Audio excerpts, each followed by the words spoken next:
This is our 5th video, and this will be the last of it, and of your 4 hours here. We'll look at day 5 here, but we're going to start out and look at the ways that we can get to know our students better. And with this section here, you can have your participants turn to page 32 in their participants guide, and they will have various things and activities that they can put together using different stations, and these are just ideas. Once again, you may look at these and they may not apply to you, but there are also many things here, and if you look on the slide notes, it gives these pages here, but you got a book when you went through the training called Making Learning Real. On pages 208 through 220, there are a variety of activities that you can use to get to know your students and know how, and they work different ways. There's personal profiles, and we've talked about some of those. There's icebreakers, different student greetings, way to greet your students, making personal connections. All those are on there. What you need to do is take your book, look at which ones you think would apply best to your educational areas, copy those pages out and give them to them, or if you've got something that's similar that works, use that with them. But just those are there, available. You look and see which ones work best for you on using those things.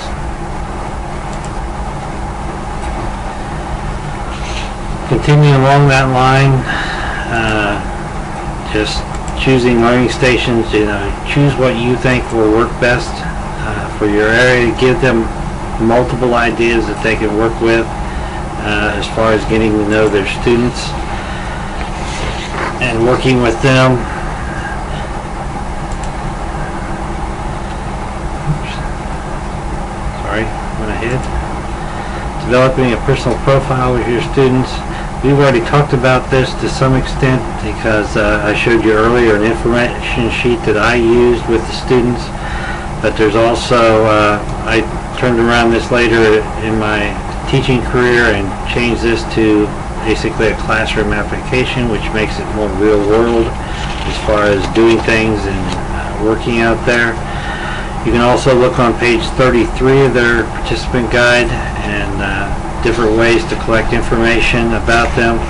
One of the big reasons that you do collect information is you have State Department information you have to fill out. Now, some of the larger districts, the district will do that for you, but I know in most of the smaller districts you are required yourself to input students and information. So these are just, some of these would be guides and things that you could use, but you may want to add things to whatever you look at here. You as a teacher may have developed your own way of collecting this information so that they can input that. Feel free to share all that stuff. Just kind of help them get past some of that stuff that they know they're going to have to do. Authentic task. There are different authentic tasks you can do. Like I said, I used the thing and changed it to a more of a application for the classroom to get in there and fill out. But there are different things that you can use, looking at some of those other things where they're using actual artifacts that would be used in your class as icebreakers and different things that you do. So once again, just activities that you can do with them. The 3-2-1 exit slip thing is, one, do you want to use it yourself to kind of demonstrate to them how it's done? Start by creating a parking lot. When you went to the training, I'm sure that they used it in the training. Well, we didn't use it this year, but they may have used it last year. But it's a quick way of finding out if the student is actually getting anything from what you're telling them day by day or from time to time. But on a large pad, create, just title it parking lot, give them sticky notes or tape and paper, and then ask them. You want to ask your student or your teachers that you're talking to 3 ways that you'll get to know your students, 2 ways you plan to help students know each other, and 1 thing I've learned about the importance of personalization. Let you know quickly whether you're getting through to them, so that when you come back in September, do we need to repeat anything or work with things in a little more in depth and talk about them. But the teachers then can also use these with their students to know whether they're getting stuff across to them.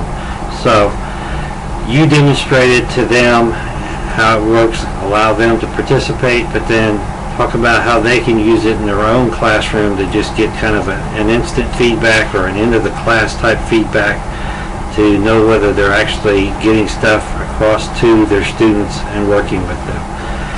There are hundreds of ideas for exit slips. Google it and you'll just come up with lots of them. If you can't find any, I have lots of them that I can send you. So let me know if you need them and I can get those to you.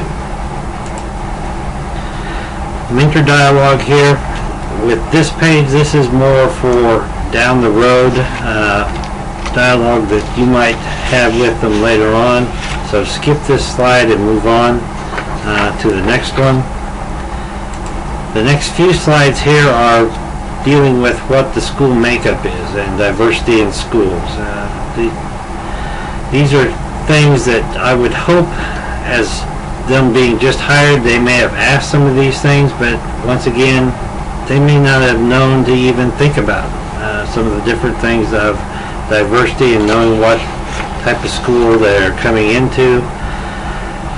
Everything from the ethnic makeup to the incomes that will be around them and different things like this. So you can talk about this a little bit. Once again, gauge your time, see where you're at in your 4 hours and how much time you want to spend on this.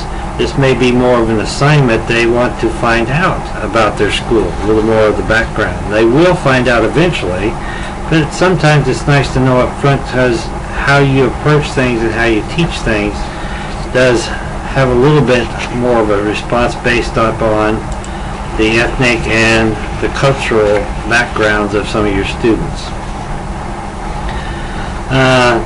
General guidelines here of getting to know students, getting to know their culture, getting to know the community around them. You can talk about the importance and how you've gotten to know students and the community and parents around them, and how that helps you in a lot of different areas within your classroom. So again, being aware of your time. Creating a classroom that respects diversity, how you go about doing that in your classroom so that you don't have bullies in the class that are doing things. On page 37, there are 7 suggestions, so kind of go through those, walk through them with them, and maybe talk about some of the challenges and pitfalls you've gone through and trying to create a classroom of respect basically across the board, even if they're all Caucasian white folks, all males or all females. You still have those that tend to want to be bullies. So how do you work around that so that you do have a classroom of respect where they respect each other? So talk about that a little bit from your point of view and what you expect out of students, and letting them know up front what you expect out of them. I'm going to spend a little bit of time dealing with inappropriate behavior. Some of this they will get as they go along. Some of it will deal with school policies and how you handle school policies. But we do want to talk to them a little bit about dealing with inappropriate behavior. So once again, gauge your time. Allow yourself to have a little time to deal with inappropriate behavior. The next slide here has an internet connection, so make sure you're connected. There's a video here. If it doesn't play, I want to have down in the notes, I will have the internet connection for you so that you can paste that in and then bring up this video so it will play. Well, no, it's actually a file. Sorry, it's not an internet connection, it's a file. So if it doesn't play automatically in the slideshow, look into the files that I've given you and it will give you the the video for this so that you can play this to them, because they need to know some of these things here to go along with them. I'm not going to play it all here for you. You can watch it later on. Inappropriate behavior. This would be a time where you can work with them. You can once again use your pad and list out what they might consider inappropriate behavior. Talk about some of those that you might see in a class, or they might expect to see in your type of a class. What would be considered inappropriate behavior in a classroom. And then on page 40, we're going to look at, is my classroom well managed, and look at some scenarios here.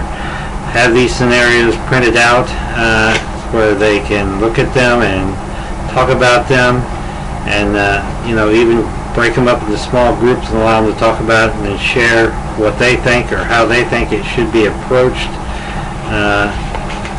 and dealt with in the classroom. Components of effective classroom management.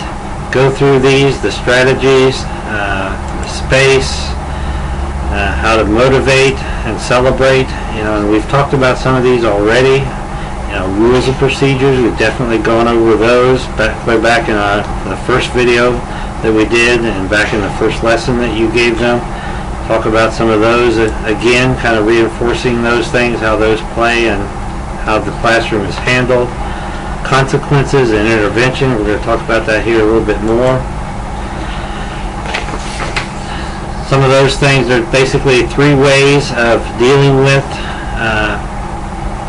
misbehavior in a classroom. There's the punishment method, where everything has a consequence of some sort. It could be big, it could be small. There's the do nothing, the ignore it, and then there's the guided discipline. And while guided discipline is usually a very good method to choose, it's not always the one that you need. Sometimes there does have to be consequences for actions. Sometimes ignoring some things to start with, and because sometimes students are doing things just to push your buttons. So sometimes you need to know when to use which type of approach with a student. This is another activity that you can demonstrate with them, and breaking them up into groups and working with a jigsaw thing. You can add in extra slides here that might explain how to do the jigsaw method, and that is explained in your instructor's guide. So if you need to go back and see how that's done, you can do that. But you can let them look at the next few slides here of jigsawing how these things work, and going through the punishment approach, the actions, and then I believe there's the scenarios. You can go through the scenarios, the do nothing, and looking at how those would apply, and then the guided discipline here, using 21st century approach to those.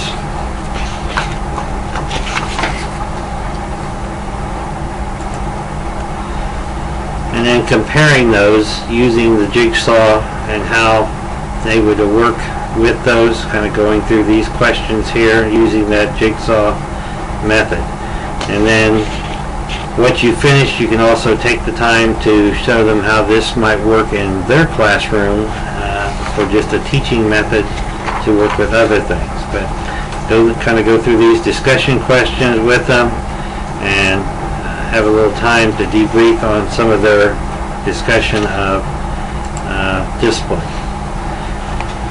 Comparing approaches of management here. There are scenarios with these. Cut them out and have them printed for them so that they can look at those and kind of compare them, as to how they work, and answering the questions with those.